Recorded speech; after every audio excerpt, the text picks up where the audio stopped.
7X? Sebab tu aku tak lagi konsert minggu ni. Diorang semua ada kat situ. Penting sangat ke diorang tu? Ex pertama, Daniel Shea. Maintenance rambut dia tinggi daripada I. I tak tahan. Lagi? Kedua, Rizal Rasid. Dia baik tapi senyuman dia membutakan. Silau.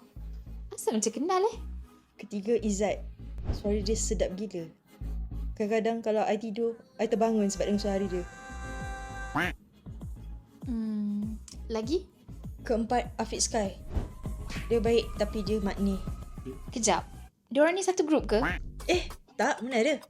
Okay, teruskan. Kelima, Ready. Bila I dah ready, dia pula yang tak ready nak in relationship. Okay lah, teruskan je lah. 6, 7. Keenam dan tujuh adalah Araf dan Ariel.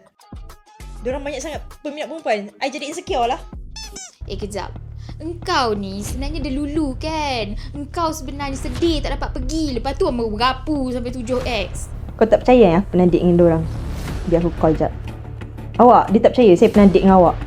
Assalamualaikum. Semoga suatu hari nanti kita menjadi... Sky.